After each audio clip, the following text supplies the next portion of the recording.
Hey guys, it's Davsky here coming to you with another Destiny 2 video. Today we're going to be looking at a build I call Shadebinder's Scepter.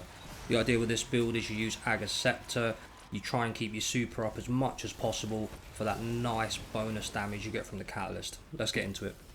So that bonus you get from the Aga's Scepter catalyst when you use your super is actually a massive 80% damage increase on crit. So the idea with this is we're going to pair it with Mantle of Battle Harmony, use an elemental well build and try and keep that super up as much as possible. So the mods we're going to be using here are Well of Potency, which is a seasonal mod from the seasonal artifact. Picking up a matching elemental well grants you super energy. We're going to pair that nicely with Font of Wisdom. Picking up an elemental well that matches your subclass energy type grants you temporary significant increase in your intellect, improving the recharge rate of your super. And to give us a nice little bit of bonus damage, we're going to use Font of Might. So picking up an elemental well that matches your subclass energy type grants a temporary bonus to weapon damage of that same elemental type. On top of that, of course, we're going to be using the exotic Mantle of Battle Harmony. Takedowns with weapons that have a damage type matching your subclass element grant you super energy. While your super energy is full, you instead gain a temporary bonus to weapon damage of the type matching your subclass element. So simplified, we are using a stasis subclass. Aga's Scepter is a stasis weapon.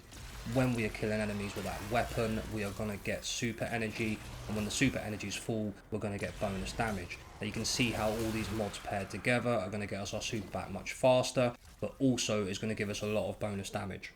Here's where it gets really interesting though. There's a new mod this season called Elemental Shards, which you can apply to stasis energy gear. A stasis shards count as stasis elemental wells for you. So that means you can pick up stasis shards and then all of those mods like Well of Potency, Font of Wisdom, Font of Might are all going to proc when you pick up stasis shards. So for this, we're definitely going to want to use the stasis aspect Glacial Harvest, which states freezing targets create stasis shards around the frozen targets. Higher tier combatants create more shards. And we're going to be freezing a lot of targets, and I mean a lot of targets with this build. So you're going to get plenty of stasis shards, and they're going to act as elemental wells, and that's really going to buff up our super and damage. Now you'll notice I've only mentioned 4 elemental well mods there. For the 5th, I would use Fire and Ice if you're doing activities that have champions, because killing champions will then spawn those stasis wells. But if you're doing activities without champions, you can kind of just take whatever your personal preference is. You could use Well of Restoration, you could use Bountiful Wells, Enduring Wells, you could use Elemental Armaments, whatever your personal preference is there. For the fragments, I'm using Whisper of Bonds. Defeating frozen targets grants you super energy, so you can see we're stacking even more super there. And Whisper of Conduction, just so those stasis shards track to us. Again, whatever else you want to use is personal preference.